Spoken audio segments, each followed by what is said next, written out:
Calls cost £2.50 plus your network access charge. Or post your name and number to GB22 PO Box 8690 Derby DE1 9TT. UK only. Entrance must be 18 or over. Lines close at 4 p.m. on the 21st of August. This is a network giveaway. Entries will be pulled. Please check the closing time if listening or watching on demand. Good luck.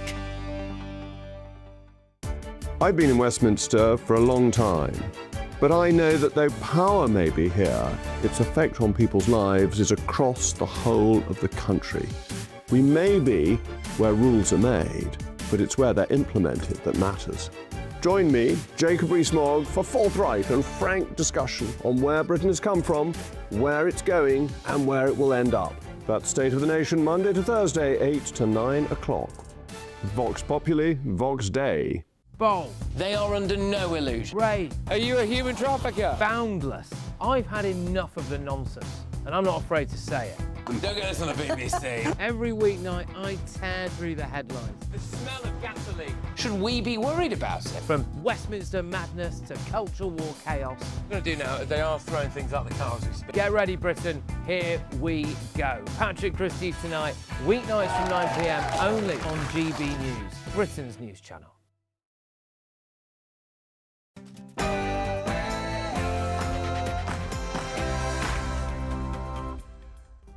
Hello there, it's 6 o'clock. I'm Michelle Dewberry, and this is Dewbs & Co. Coming up tonight, there's been lots of talk about new economies, new politics, and cost of living governments.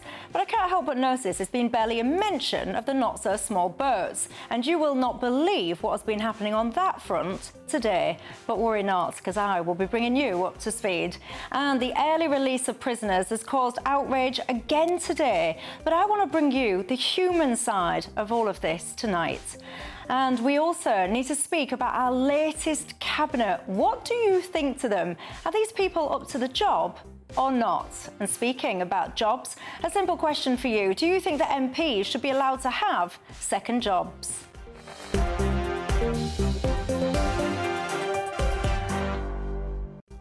And my panel tonight, I'm looking forward to this one. I am Reform UK Party Chairman Lee Anderson, and alongside him, political consultant and former Labour candidate Kevin Craig. But before we get stuck in, let's cross and give you your 6 o'clock news headlines.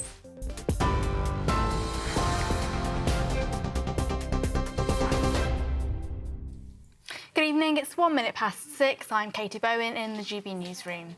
The widow of police officer Andrew Harper has said it is deplorable that 2 of his killers are being considered for early release. Earlier, the Prime Minister said the main perpetrator in the killing of PC Harper will not be subject to any early release, but 2 of the other killers, Albert Bowers and Jesse Cole, may still be let out early after being jailed for 13 years for his manslaughter.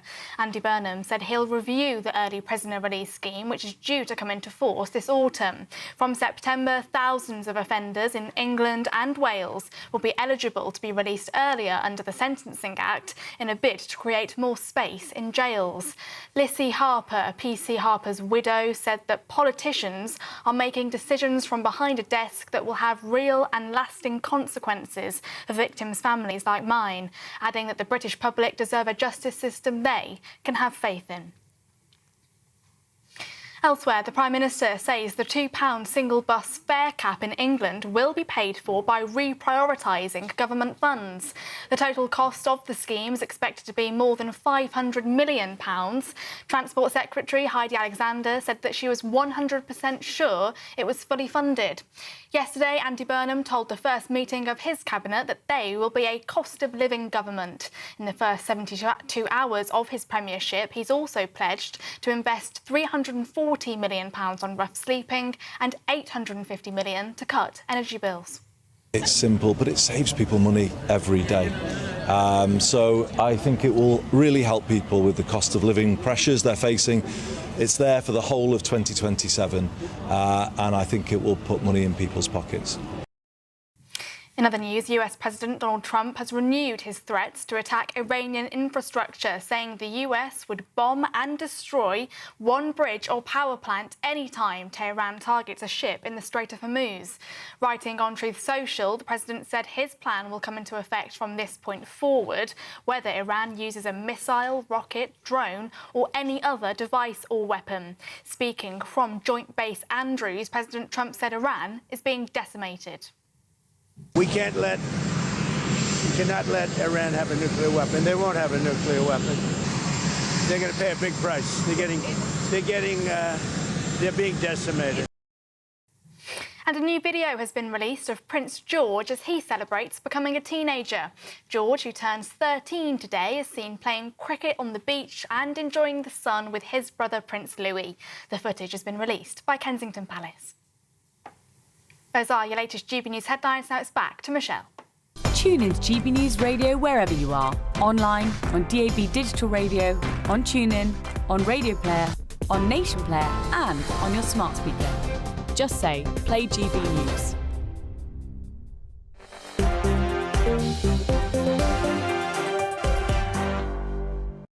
Thank you very much for that, and hello, good evening to each and every single one of you. I do hope you're well tonight. My name is Michelle Dewberry. This is Dewbs and Kerr keeping you company until 7 o'clock this evening. Alongside me, keeping me company, Reform UK Party Chairman Lee Anderson and political consultant and former Labour candidate Kevin Craig. Gents, you're very welcome tonight. I'm looking forward to this, I am.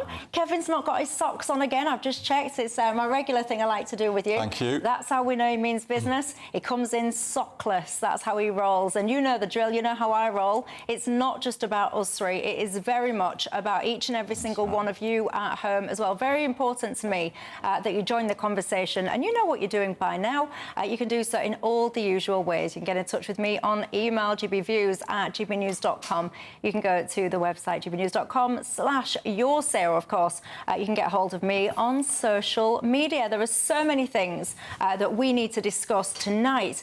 That story that's been dominating the headlines as well about the early release prisoner scheme. It's created absolute outrage. You've just been hearing there the widow of that police officer saying that the politicians are making decisions from behind a desk without considering the real human impact. Well, we will be certainly considering the real human impact on that story.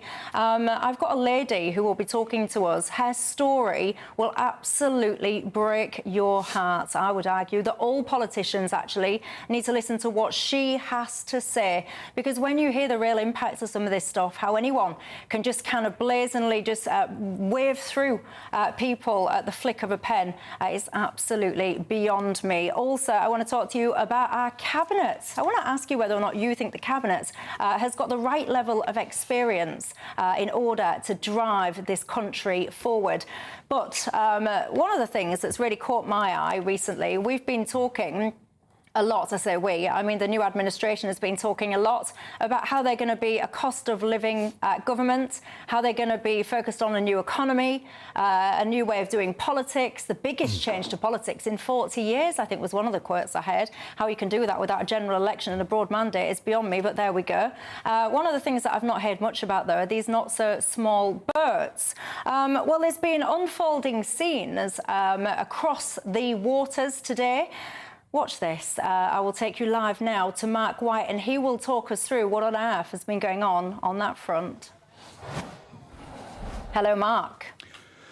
Well, this was an incredible day in terms of the images that we saw from a beach in France, quite far down the coast, south of Boulogne, a beach called Equin Plage. We can play the video. It speaks to absolute chaos. A boat that was a taxi boat coming into shore that we describe as a mega dinghy, longer than the normal dinghies that come with the migrants. You call them not so small boats. Well, this definitely fits that picture. And what is so incredible about the images that we've been witnessing is that there was absolute chaos in the water. This boat was already packed with migrants, having picked them up from beaches even further south in France, had come to this beach south of Boulogne to pick up several dozen more. And more most of them couldn't even get onto the vessel. They were left scrambling about, trying to get on that dinghy, many of them falling back into the water.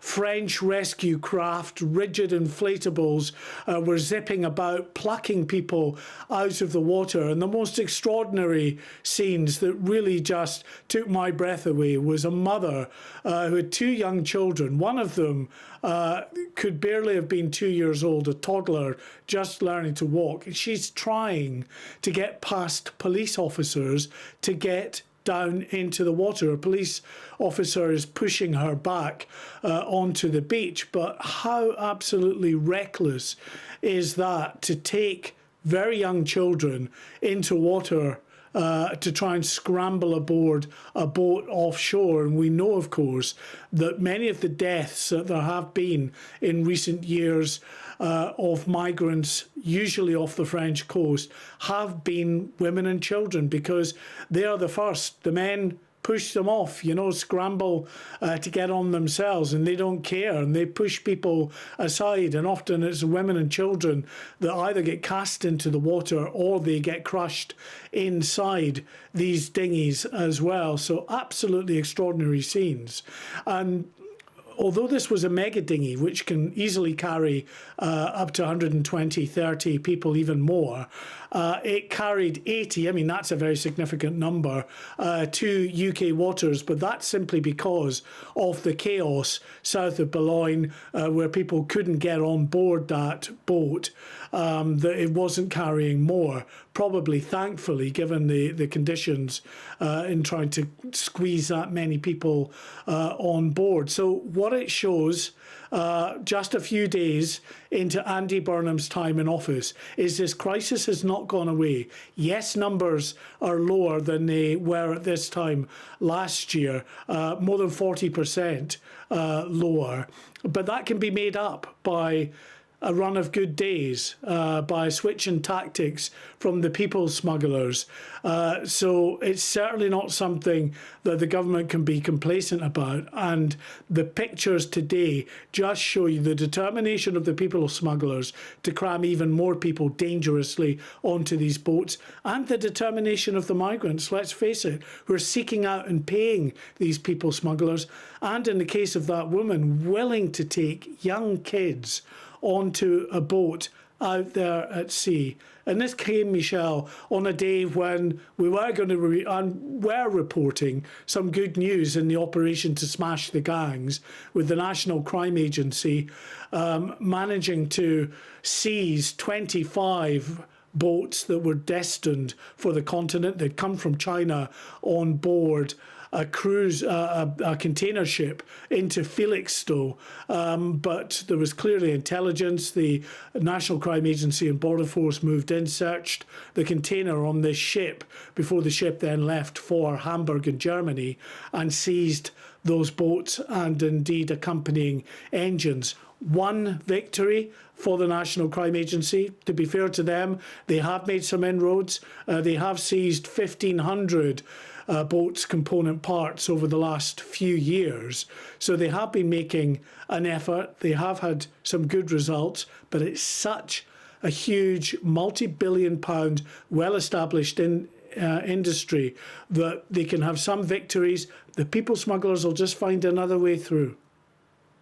Of course they will. And just in terms of the costs of some of this stuff, the costs of the asylum, all of this, I mean, all of these people coming over, economic migrants, I would actually call them, because France, of course, etc., is a very safe place indeed. But anyway, in terms of the costs that are associated with this, just what's a rough ballpark figure we're on now?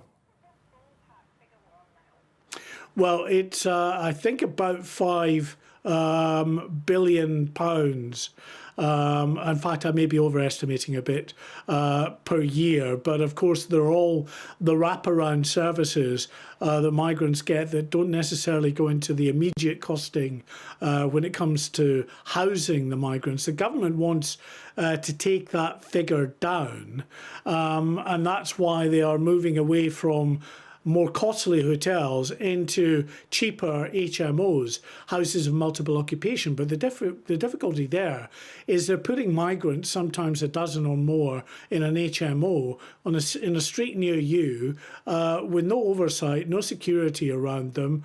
Of those individuals, and there are, of course, are understandable concerns for people right across the country if that is happening on a street near them.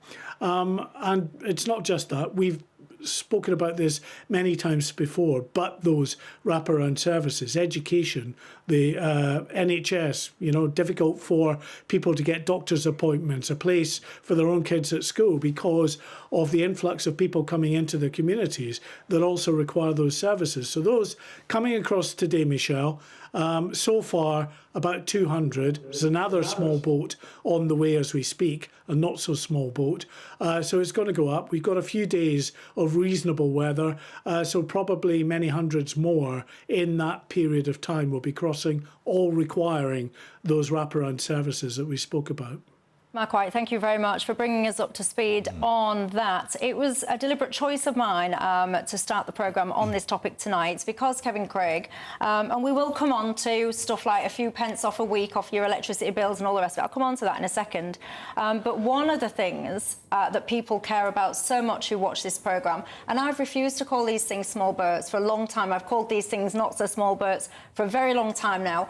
These things often have the capacity of double-decker buses. At this rate, they'll be wheeling them in or sailing them in on cruise liners at this rate. They seem to get bigger and bigger by the day, these vessels. That lady as well, if you're putting your children into that scenario, that to me is some kind of form of child abuse. That's what I would say when I see those scenes. Although I do always think it's quite convenient how when there's TV cameras around, that's when people seem to spot women and children amongst the midst. But anyway, why is Andy Burnham not stridently talking about this issue? Oh, well, I'm glad you asked me that because I brought Andy's one of his speeches on immigration and he talks about... When's this immigration speech from? Well, this one was from 2016, but also...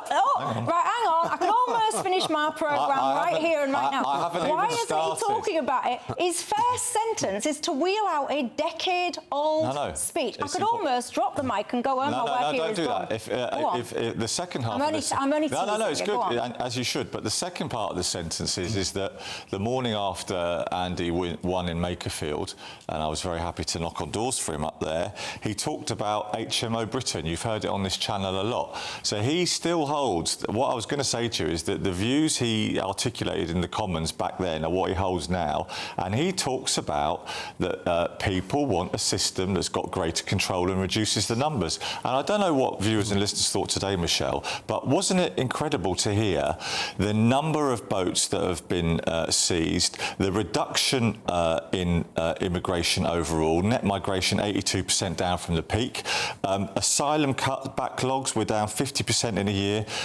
Because they're waving a lot more people through, probably. The great thing, you'll never hear me or sensible Labour politicians saying the problem is anywhere near being completed, but we're making progress and we're making it with treating people with humanity and control. And the Tory experiment failed, and the lovely gentleman over there, who I actually respect very much for what he's achieved in politics, but he was part of the Tory party when they were failing to get a grip on it. Lee Anderson. Oh, what a load of rubbish I've just heard there, Michelle. I mean, this is, firstly, to your point, Michelle, any parent attempting to put a small child on a boat is not fit to be a parent. It's as simple as that. Yeah. And Kevin is quite right. The Tory government did fail, and I was one of those in the Home Secretary's office, in the Prime Minister's office, banging on all the time about illegal migration. I was told to shut up. Nobody else was talking about it. Well, the whole country's talking about it now. Yeah. And the solution is very, very simple. You detain and deport every single person that comes across illegally, whether that's on a small boat or in the back of a lorry. If you do that, they will stop coming. Who the hell is going to pay 4, 5, 6 grand to come over on a small boat, be detained and then sent to a third country or back to their own country? It's as simple as that, Kevin. There's an easy fix.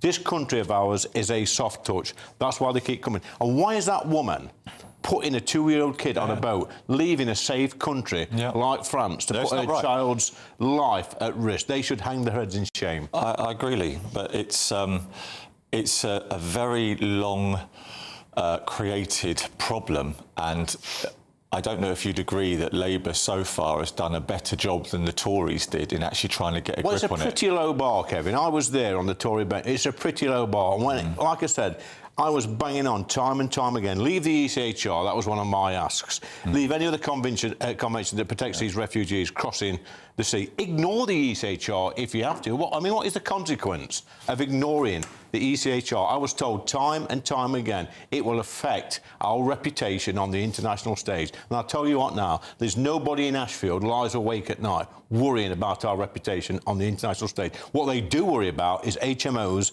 opening on their seats with 12 Afghans in there, which is a threat to every single young woman and girl. I just don't think I'll ever get over what just happened there when I'm saying that our new Prime Minister doesn't talk about it and the lovely Kevin Craig says he does. Well, it was context, and Michelle. then gives me the example from a decade ago of doing that. Can I read out more? Have we got time? You had your opportunity. You had your opportunity.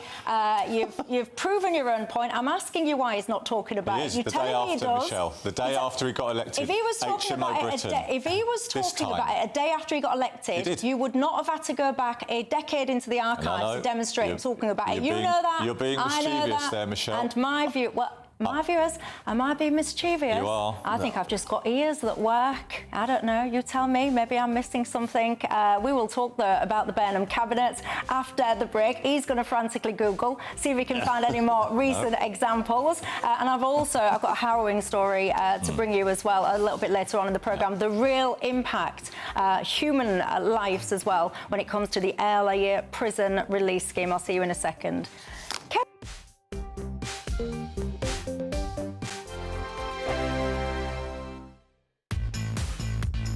Five hosts, 5 opinions, 5 fearless debates, 5 unfiltered takes on the day's news. 5 reasons not to be anywhere else on Saturday night. This is the Saturday 5. You got me good there. Britain's biggest Saturday night TV show. It's not a bad brand. Yeah. Uncensored. Very, very racist tonight. On the unpredictable. What did she say? Can you translate it for us? And always entertaining. And how can a country go from being led by William Wallace Saturday nights from 6 p.m. only on GB News, the People's Channel. Britain's news channel. You're going to want to stay tuned, trust me. You want to know what's really going on in the corridors of power? Labour don't know what to do with you half the time, and that makes you quite lethal in the chamber. Get behind the headlines with Chopper's Political Podcast. Join me, Christopher Hope, as I sit down with the great and the good of British politics. We'll see where this ruling takes us. These are the stories shaping our nation. Chopper's Political Podcast, available now on all platforms. Listen in and stay ahead. Here at GB News, we made a promise to tell your stories. And on the 6th of August, we're marking 5 years of doing exactly that. Celebrate with us by having your say. Join in the debates live on TV and radio.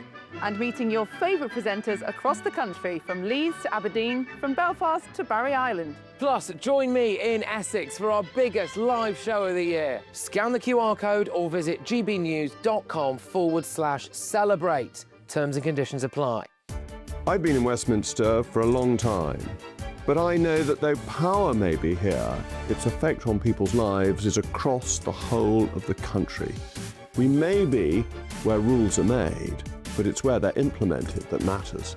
Join me, Jacob Rees-Mogg, for forthright and frank discussion on where Britain has come from, where it's going, and where it will end up. That's State of the Nation, Monday to Thursday, 8 to 9 o'clock. Vox Populi, Vox Dei. Westminster's full of talk, but out here, it's the real world. Am I allowed to talk now? No, that's it. This is where it matters, real people and real lives. That's what politics is all about. In fact, has Trump made a good start? No. Straight answers, no spin, and just a couple of pints. How many fingers have I got up? About 10. So join me for Lee Anderson's Real World every Friday at 7 p.m. only on GB News. The People's Channel, Britain's news channel. As soon as it hits 11 and the headlines come in, Late Edition brings you the breaking news from all the front pages. Because the news is going to happen. So get a head start today. Patrick Christie's tonight, Late Edition. Alex Armstrong tonight, Late Edition. From 11 o'clock every night. Only on GB News, the People's Channel, Britain's news channel.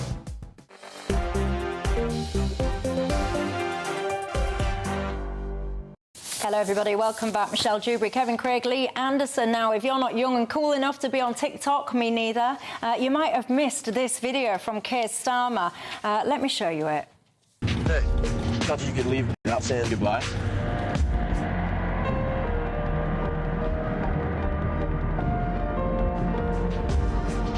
I used to say I lived my life a quarter mile at a time.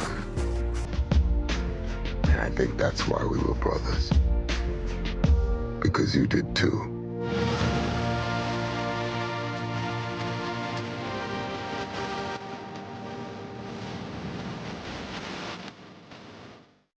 The whole extended version of that is widely available on social media. I'm telling you now, it's one of the strangest things I've ever seen. I thought it was a joke, but I can assure you, no, it's not. And it got me then thinking, just more broadly, about the calibre of politicians in this country. Often, Kevin Craig, I do find myself despairing at what I would say is the low calibre within our political elite, not least the fact, for example, we've got hundreds of Labour MPs, but apparently not a single one of them was up to the job of being Prime Minister. We had to parachute somebody else into the MP system in order to make that happen. But then I step back a little bit and I think to myself about the Cabinet. And then I think about the calibre of people holding very senior offices in this country. And I was going through some of the experience and, you know, you've got 20-odd people. There's only about 2 of them that have got private sector experience. Now, you are a very successful entrepreneur, and one of the things that I think is essential to run a country of this magnitude, an economy of this magnitude, etc., is that you've got commercial experience in a private sector level, surely. What do you think? Yeah, I think it is important. I mean, I want to make sure I pronounce it. I really like him. I know him quite a bit. Kanishka Narayan, you might have been referring to him. He's in Cabinet as the new Minister. AI guy. But he went from a Cardiff council estate to Eton and then a really successful career in business. And he is wowing national and international business. And then, I mean, the Labour movement, Lee knows this because it was in the movement for many years, it's got more of a background in public services, the voluntary sector, charities and the like. But there are a lot of people advising our Cabinet members who have got backgrounds in business. Dale Vince, you see him on this channel a lot, is a hugely successful entrepreneur, popular guy I know in this area. Well, people who like the green energy revolution and all the jobs being created across the country. But I think it's a fair point, Michelle. Would I like to see more people with very commercial backgrounds in the government? I think we could have more. But is this Cabinet has it got a lot of talent and experience and commitment to public service? And are we going to carry on the 2 great years under Keir Starmer? Yes, it does. And I'm excited. Hey, you know what? I'm excited. I missed this, right? I was absolutely devastated because I didn't see it until I left, by the way. When you was on my programme last, I talk about cringeworthy social media videos. I saw the one that you'd put up where you just left Downing Street and you was thanking Keir Starmer for all of his marvellous stuff. And I thought to myself, oh dear, Kevin Craig, oh dear, my friend. But I mean, did you just say we'll miss him? Yeah, we will miss him. Let me assure you right now, I will say this on behalf of many people, not all, many people watching this. They probably had a celebratory tea party when he left office. I assure you, I promise you, I'm not just saying this, I promise you. Can I tell you something very specific, Michelle? Man. Go on. The thing is, all successful politicians, if there was a reform government... I'm actually going to say something quite collaborative. All successful politicians. If Lee was in government and Nigel was the Prime Minister, there would be a lot of people loving what they did, and if they left office, they'd miss them, right? There are millions of people who think that the Labour government has started to turn this country around. Well, there are. Why is Keir Starmer then, for example, I think, you'll correct me if I'm wrong, I think he was the most unpopular Prime Minister since records began. Yeah, and I think... I mean, I don't want to be rude, Michelle, to Kevin. He's a nice guy, but I think he needs to go and see somebody or come and knock on... Who would you recommend? Well, I don't know. Somebody, somebody at a clinic somewhere, because come and knock on doors in the real world and ask about Keir Starmer. I do all the time, Lee. And they will... Well, if he's been that successful, if he's been that good, why is his own backbenchers put the knife in? No, Lee, I agree. Lee, the poll ratings were terrible. By the way, Michelle, that video you just shown there of Keir Starmer, I mean, I didn't think there was anything more boring than watching Keir Starmer in PMQs, but that takes the biscuit, that does. It's very, very, very, very bizarre. But I can't get my head around how we've ended up in a scenario as a country where we've got the top level of political office that seem to be just completely inexperienced and ill-equipped. Well, but actually, Michelle, if you want to go through the cabinet one by one, there's a huge amount of experience there of political office, you know? Of messing the country up. I mean, you've got people in there, like Yvette Cooper.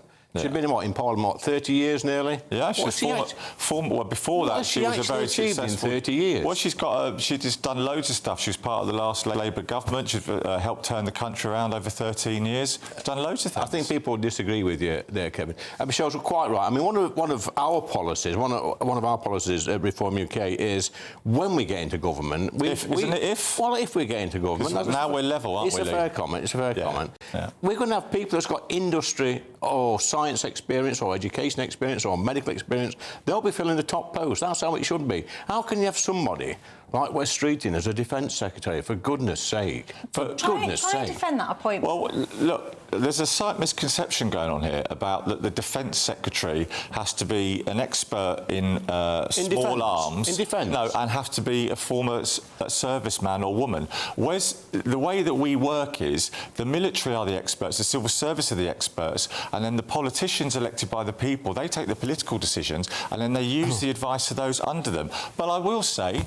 Kevin, I hardly think that Putin's going to be quaking in his boots at the appointment of Wes Streeting as Defence Secretary. Wes has got actually 2 generations of military service in his family, you know, and so you're not disqualified from doing the job. I will say... In your business, one of your biggest commercial accounts, the account that is the most important to you, would you place somebody to run that account that has no sector knowledge or experience? Well, my answer to that is I was really happy with Dan Jarvis as Defence Secretary because the guy risked his life for this country, OK? I personally would have left him there, but Andy's the Prime Minister and Wes Streeting got a lot of money from the NHS when he served the NHS, and if he gets more money for our armed forces and delivers the goods, I'm happy. But how must Dan Jarvis and people like Al Carnes be feeling right now to know that Wes Streeting is now our Defence Secretary? Well, it's beyond belief. Dan's gone back in to serve under him, and it shows the measure of the man. Yeah. Let's just talk then a little bit about some of these policy announcements, because we have had a few. We've had another one today. We had the FUPE off the energy, electricity VAT yesterday. Yeah. Today you've had the Labour Party have restored the Tory policy, actually, of capping the bus fares at £2. But there's huge question marks raised. So we talk about financial competency and experience and all the rest of it. In how all of these things are going to be funded. Yeah. Well, the thing I'd say, the reason is, and I'm glad you come back to this topic, Lee will know this because he is very active in his constituency. The #1 issue, I would say, out there before immigration is the cost of living. And so Andy Burnham, who's recently, we've knocked on every door in Makerfield Kevin, twice. we know all this. I'm asking you how you're going to fund these measures. They're all costed, and let's take a specific example of the fact that Labour's gone back on the ID cards plan in order to make this latest change. No, because that was at Darren Jones. I can tell you. I know where you're going. Let me tell you on that. So just in case you don't know where I'm going, Darren Jones yesterday piped up straight away and said, guys, the money that is being used to fund this energy cut is coming from digital ID. But he said, and he knows a lot about this, he's an insider on this one, I'd imagine, he said that was unfunded. Yeah. But the money for ID cards was identified as that was going to not happen, and that when the money was going to be found that would have been spent on that, it's now going to be spent on this saving. Can you repeat that, Kevin? Say that again. So the ID cards were going to be introduced. I thought it was a great policy, actually, and it would have helped cut crime and help tackle immigration. Don't deviate. Right? So that money... The money that wasn't there? The savings were in the process of being identified in order to be spent on ID cards. So the money that hadn't been found yet was going to be spent over there, but now the money that hasn't been found yet is instead going to be spent over there. That's beautifully put. I mean, I don't even know You've just answered your own question. Thank you. Well, we know Yes, the truth, but don't we? Yes, I have Nothing answered under right. Labour, nothing unfunded. 'cause Yes, the markets I've won't answered have my it. own question, right? You have, yeah. Do you not understand how ludicrous this is? So I what know. you've just confirmed to me is that money that has not yet been found, that was going to go over there, Yeah. is now going to be over there. So the money remains not yet found. But the policy And you will don't not, think that's a problem? the saving will not be implemented until the saving elsewhere is identified. I can answer it easy for you, Michelle. It's going to be a tax rise. That's what it's going to be, a tax rise. I honestly, I'm not being flippant, right? Because I would love, and many of you will say, no, you don't want this, Michelle. I would love to sit here and everything is going really well and it's all positive and I would love that. Firstly, it'd make my job easier, but it'd mean that we're moving in the right direction of travel for this country, which is what we all want, irrespective of where we sit politically. It's not there, Kevin. And you can try and sell it to me as much as you want. It's just not washing with me. Maybe it's washing with you at home. Get in touch and tell me. Coming up after the break, very, very important topic, ladies and gents, the early release of prisoners. There's a real human impact to this. I'll bring it to you after the break.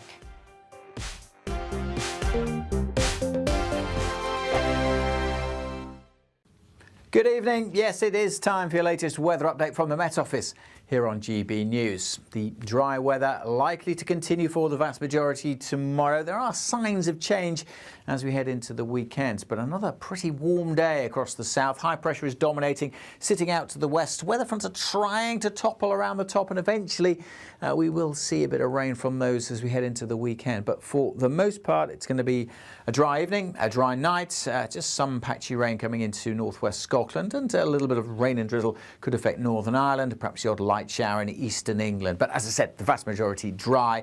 Clear spells, some cloud, temperatures holding up in the teens in towns and cities, some rural spots dipping down to single figures. On to Thursday, again, for the vast majority, dry, and for many, it'll be a bright day with sunny spells. Could start a little misty across the southwest, one or two fog patches here and there, one or two light showers just getting into eastern parts of England, but nothing for gardeners and farmers to get excited about. The odd light shower possible in Northern Ireland. Much of central southern Scotland dry, but again, across northern Scotland, some thick cloud, a bit murky in places.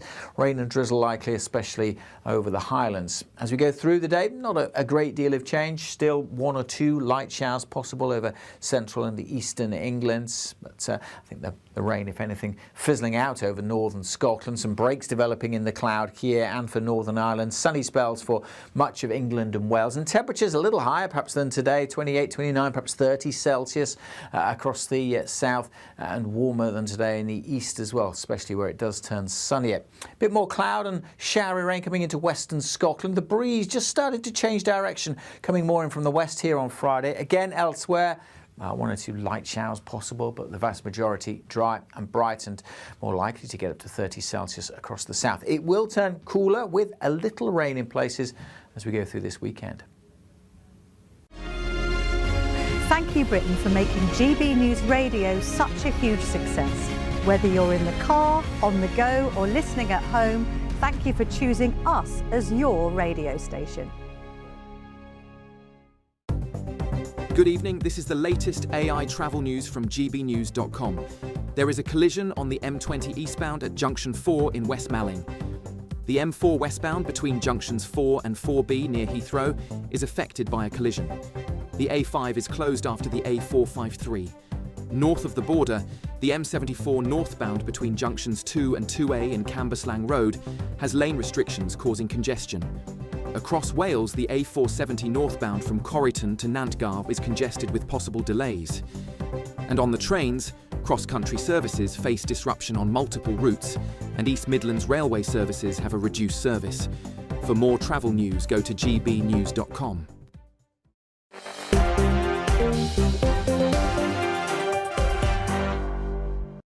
Hello everybody, welcome back to Dewbs and Co. Michelle Dewberry, Lee Anderson, Kevin Craig alongside me tonight. Lots of you have been getting in touch about tonight's topics, but there is something that's really stopped me in my tracks today, so I want to, if you will indulge me, move on to this because I think it's such an important topic. We speak often, don't we, about the early release of prisoners. We all know that there are simply not enough prison places in this country. We'll all have different ideas about how to fix that and whether anyone anyone should be released early.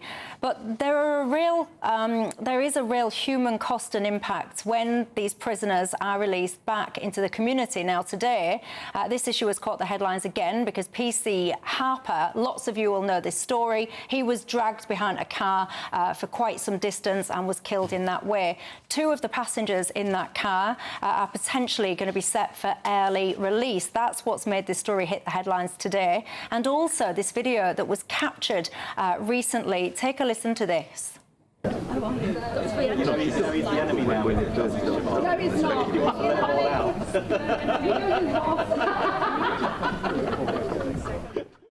That was Wes Streeting and Shabana Mahmood laughing in a private capacity there about the potential of people potentially being released early from prison. They both would say that they went on to apologise. You might have seen the apology, very similarly worded, and you will be the judge of whether or not you think that that was appropriate or not. But joining me right now is a lady whose family has very sadly had first-hand experience of the human cost of all of this. Kira Curran, thank you very much for joining us. I just want to take viewers back to your story. Your brother, one of your brothers, was sexually abused by a man. And just before this managed to get to court, the man was released on bail, and your brother, Declan, came face to face with this man. Tell us what happened next. So they actually let this paedophile out on bail. They didn't tell my mum. None of the family was informed, and this gentleman lived 2 streets away from us. And on that day, our Declan had seen him, and he just felt that he couldn't live anymore. And at the age of 13, he took his own life before his 14th. And because Declan died, the court case was ruined, and because they said that Declan couldn't be cross-examined. The case against his offender was significantly weakened. The claims against our Declan to this day are laid on a file, meaning they can be reopened, but Declan didn't get any justice when he was alive. Our family was shocked that the bail was granted for such a serious crimes. It wasn't just Declan that was sexually abused, it was my other brothers as well. So this man had been accused of raping 2 of my brothers and sexually abusing them. And the decision ultimately cost Declan his life. The court case collapsed. The offender then accepted a plea deal for only the lesser crimes. To add insult to the injury, his sentence was reduced from 4 years to 2 years on appeal. He served only 12 months. My mum and my family were not informed of the appeal to let him out. It's absolutely left us devastated. I mean, your story is absolutely heartbreaking. And the fact that a 13-year-old little boy, and I do apologise because I know this will be distressing, of course to you, Kira, but I know to many viewers that are watching this programme as well, to just even stop and think about a 13-year-old little boy. Many of my viewers will have children that age, grandchildren that age, nieces, nephews. For a child that young to choose to die, having come face to face again with his attacker. And this is what I'm not sure that politicians truly are understanding. The impact that potentially, the fear of potentially coming across these individuals in your community, on your daily life, and then to have the added insult and injustice of someone being sentenced to 4 years and serving just 12 months. How, as a family, do you even try and get beyond that? Well, my brother Kevin has been campaigning for years now, and he's been putting all his energy to get justice for our Declan, because at the time they wouldn't give Declan any counselling because they said it would interfere with the court case. Well, it definitely did interfere because Declan didn't think anyone cared, so he took his own life. So Kevin has been campaigning for years to get some changes so children get counselling and they're not left in the system and they're not left to get these court cases. And it'd be amazing to get justice for our Declan. And I still find it difficult that our senior ministers are laughing about early releases because early releases meant, you know, our Declan is no longer here. And it's absolutely heartbreaking. How did that make you feel? Because I know you saw that video yourself. How did you watching those people laugh, what did that do to you? It just brought back lots of memories, you know, the failings of, you know, ministers, MPs not listening. You know, you write an email to your MP, you don't get the right response, and it's constantly going back and back again. And we're on to a new, you know, ministers in new roles. And we're back to square one again. You're having to write to the Justice Secretary, and you're having to start again. You know, my brother would like Declan's Law to happen, and you know, we would like to meet up with the ministers and find ways to protect children. And so it doesn't happen again, and it's devastating. It's absolutely devastating. They just think it's laughable. It's not. So what would your parting message be to the ministers that are working on these early release schemes? My advice to them is, you know, you meet with the families before you do. And I don't believe anyone should be released for sexual abuse of children. If they get, I don't even think 4 years is enough. Never mind getting it reduced to 12 months, because it's a lifetime. It was a lifetime for my other brothers who have been sexually abused and raped. They've lived with that for the rest of their lives, and they had to also live with the fact that Declan took his own life. And I would urge them to meet up with my brother Kevin to discuss, you know, how they can learn from these. And they won't be laughing after they hear Declan's story. They won't be laughing after, you know, when they hear, you know, the devastation that you have to pick up, you know, after losing your brother to someone who sexually raped him, and then you still don't get justice. I'm so sorry, Kira. I too have lost a sibling in very tragic circumstances, and I know that that is something that never, ever leaves you. I think you're doing your brother proud. I send all of my love to you and your family, and also, Kira, I know you do wonderful work also to try and support families that have experienced PPROM, which is something that I myself also experienced, and I know your organisation, Little Heartbeat, does wonderful work on that. So thank you very much for joining the programme and for telling my viewers your heartbreaking story. I wish you all the very best, and I hope that some MPs and ministers actually go on to listen to your story and hopefully make changes. But for now, thank you very much. Thank you. Thank you for having me. I do have to say, a government spokesman has said offenders judged by a judge to be the most dangerous offenders are excluded. Prison rule breakers can be locked up for longer, and those released can face 24/7 monitoring, restrictions on their movements, tagging their location, and being banned from attending public events. I also need to say, if you've been affected by anything that you've just been hearing, of course, you can get in touch with the Samaritans. They're there 365 days a year. Of course, you can call them for free on 116 121. You can email them, joe@samaritans.org. Of course, you can go to their website or go to their nearest branch as well. Coming up after the break, I'll get my panel's response on the early release scheme. I'll see you in a second. Ready to soak up that holiday sunshine? Won't we need some cover? No worries. All sorted. All Clear Travel Insurance sponsors GB News Travel Destinations Forecast. Hello. Still very hot over Spain and Italy at the moment, but the heat will be easing as we head into the weekend. Generally sunny around the Med, but there are some showers feeding into northern parts of Turkey. The odd shower possible in northern Greece as well. But generally dry and sunny, and still very hot for Italy and most of Spain, particularly so in the south. Same goes for Morocco. We will see those temperatures just coming down a little bit as we head into the weekend, with an increasing chance for Italy and Croatia of the odd shower. All Clear Travel Insurance sponsors GB News Travel Destinations Forecast.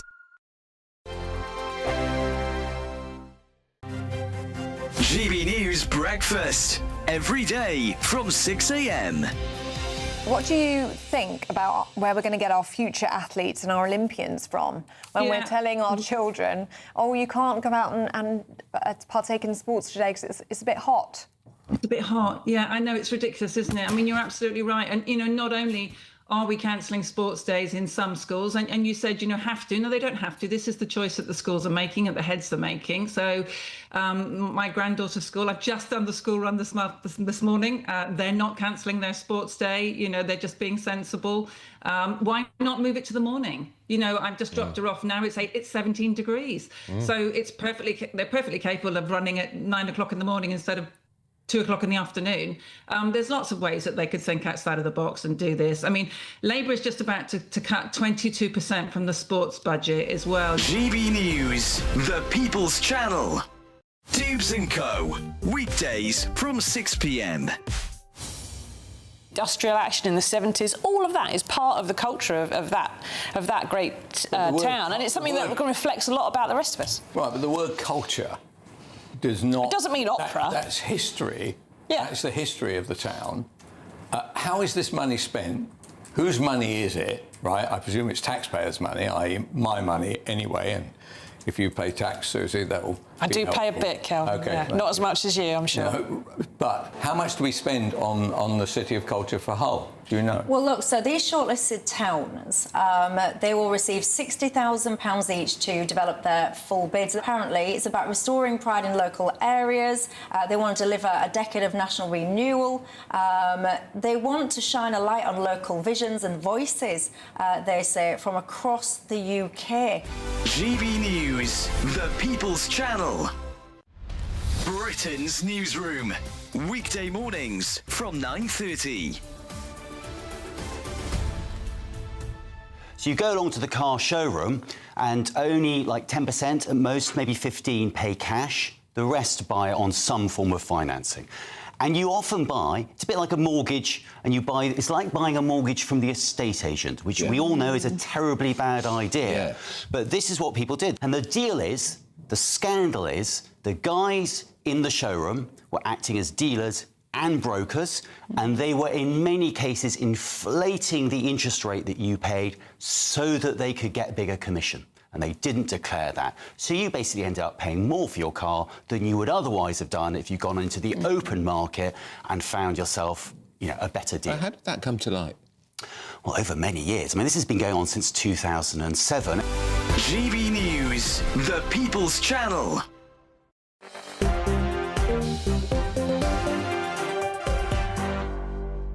Hello there, welcome back. Michelle Dewberry, Lee Anderson, Kevin Craig. Before the break, I was just playing with you the powerful human impact on the early prisoner release. It might just be a number on a spreadsheet for some, but for somebody else, it is an absolute embodiment of absolute abject fear. You've just been hearing the impact there when a child chose to end their own life, having come face to face with their abuser.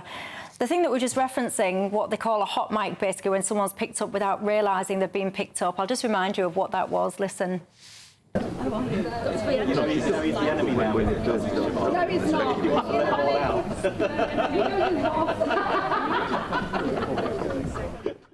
A function, Shabana Mahmood, Wes Streeting, essentially laughing about the principle of that. They both say that they went on to apologise. I'll put their tweets up so you can actually see what they had to say. Shabana Mahmood said everyone can see, I think everyone can see there was no ill intent behind this ribbing. She goes on to say she appreciates it's an extremely serious issue and she doesn't want anyone to mistake this moment of levity for a lack of serious intent. I'm not really sure that sounds like an apology to me, but you can be your own judge. Wes Streeting says, I hope everyone can see that there was no ill intent behind this. And he goes on, he appreciates that these are serious issues and is sorry for any offence inadvertently caused by this moment of levity. Slightly more apology there, very similar wording. Lee Anderson, your not thoughts? really apologies, are they, Michelle? I mean, you can say sorry for an offence, but he's not actually said sorry for actually saying what he did and being caught on camera. But you're quite right. That story we heard just before the break was harrowing, it was heartbreaking. And to think that a little boy, 13-year-old, has took his own life because the state failed to protect him, it's beyond words. We've really let that family down. And I suspect that this could happen again under the current system. But there is a fix here. This new Prime Minister could introduce emergency legislation now to stop this. to stop the release of the most dangerous and vile criminals. And the lady Chiara, I think her name was, Chiara, yeah. I think she's quite right. Nobody who's molested or sexually attacked a child in this country should ever be released from prison. That's the only way you'll stop these people from reoffending. I just want to apologise again on behalf of anybody involved in the Labour movement at any level for those remarks, and I'm really glad that Prime Minister Andy Burnham made sure an apology was delivered. It's inexcusable. So Andy Burnham had to tell them to apologise? I don't know if he had to tell him, but he reinforced how upset he was about it, and I wanted to echo that. And I think what Ciara's done for Declan's memory and what Kevin's doing is incredible. I think Lee's right. I am hopeful that something can happen on this. And that I remember last week when Keir Starmer gathered together a lot of the people that he'd helped during his 2 years. There were a lot of people there, families who'd campaigned for a ban on very large knives. There were families who campaigned for change to domestic abuse laws. I would be very hopeful. I think that the new Prime Minister listens to what the current But you families think the old said. Prime Minister, though, Kevin, you know, with his experience in the legal profession, he should have foresaw something like this happening, something like dangerous criminals. When we passed the 2026 Sentencing Act, surely they should have seen coming down the road this would happen. What are they paying their advisors for? Why are we paying ministers huge amounts of money not to foresee something like this? Well, I tell you what, Lee, I think that, and hopefully there might be some common ground on it, that it's about prison places. And we've had 3,000 new ones. We're heading towards 14,000, and it wasn't you specifically or me specifically that did it, but we just didn't have enough before. The numbers went down for too long. We've certainly got enough, but one could argue we don't have enough prison places. No debate needed on that one. It's a fact. Maybe then stop filling up the ones that we do have with people like pensioners who have held up signs and shouted some rude words. I speak, of course, of Peter Lynch, a name that many of you will be familiar with, and many others like him, Terry. He's just got in touch and said, Michelle, I'm a grown man. I make no apology for crying whilst listening to that story. Why in heaven's name don't people listen to experiences and do something and stop this early release scheme? Hear to that. Panel, thank you very much for your company. Thank you at home. Have a great night, and I'll see you tomorrow night. Expect warm spells with the odd rude interruption. Box Boilers sponsors the weather on GB News. Good evening. Yes, it is time for your latest weather update from the Met Office here on GB News. The dry weather likely to continue for the vast majority tomorrow. There are signs of change as we head into the weekend, but another pretty warm day across the south. High pressure is dominating, sitting out to the west. Weather fronts are trying to topple around the top, and eventually we will see a bit of rain from those as we head into the weekend. But for the most part, it's going to be a dry evening, a dry night, just some patchy rain coming into northwest Scotland. And a little bit of rain and drizzle could affect Northern Ireland, perhaps the odd light shower in eastern England. But as I said, the vast majority dry, clear spells, some cloud, temperatures holding up in the teens in towns and cities, some rural spots dipping down to single figures. On to Thursday, again, for the vast majority dry, and for many it'll be a bright day with sunny spells. Could start a little misty across the southwest, one or two fog patches here and there, one or two light showers just getting into eastern parts of England, but nothing for gardeners and farmers to get excited about. The odd light shower possible in Northern Ireland. Much of central southern Scotland dry, but again, across northern Scotland, some thick cloud, a bit murky in places. Rain and drizzle likely, especially over the Highlands. As we go through the day, not a great deal of change. Still one or two light showers possible over central and the eastern England. But I think the rain, if anything, fizzling out over northern Scotland. Some breaks developing in the cloud here and for Northern Ireland. Sunny spells for much of England and Wales, and temperatures a little higher perhaps than today, 28, 29, perhaps 30 Celsius across the south, and warmer than today in the east as well, especially where it does turn sunnier. A bit more cloud and showery rain coming into western Scotland. The breeze just started to change direction, coming more in from the west here on Friday. Again, elsewhere, one or two light showers possible, but the vast majority dry and bright, and more likely to get up to 30 Celsius across the south. It will turn cooler with a little rain in places as we go through this weekend. Expect warm spells with the odd rude interruption. Box Boilers sponsors the weather on GB News. Thank you, Britain, for all of you who listen to GB News Radio. Whether you're at home or on the go, you're making us Britain's news channel and Britain's radio station.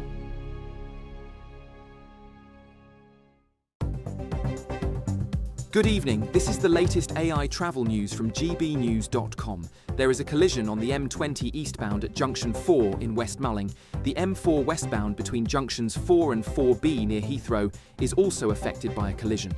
The A5 southbound is closed after the A453. The A428 is closed after the A1 near St Neots. In Scotland, the A720 eastbound is restricted between Lasswade and Gilmerton due to a broken down vehicle. Across Wales, the A470 northbound from Corriton to Nantgarv is congested with possible delays. And on the trains, cross-country services have no trains between Torquay and Paignton. For more travel news, go to gbnews.com. What would you do with £60,000 cash? What would you do with a real gold bar? Well, both have to be won in our Golden Summer celebration. First, there's £60,000 in tax-free cash to bolster your bank account this year. Plus, we'll also give you a fine gold bar worth over £5,000. For a chance to win, text GOLD to 63225. One entry costs £2.50 plus one standard network rate message. Or text BONUS to 63225. 5 entries cost £5 plus one standard network rate message. Go to gbnews.com/win. Entries start at £2.50. Call 0903 686 3232. Calls cost £2.50 plus your network access charge. Or post your name and number to GB22 PO Box 8690 Derby DE1 9TT. UK only. Entrants must be 18 or over. Lines close at 4 p.m. on the 21st of August. This is a network giveaway. Entries will be pulled. Please check the closing time if listening or watching on demand. Do you trust what you're being told? Good, because neither do I. Those are just facts. I'm Alex Armstrong, and on my show, we'll expose the spin. Well, I want to answer that because you didn't let me last time.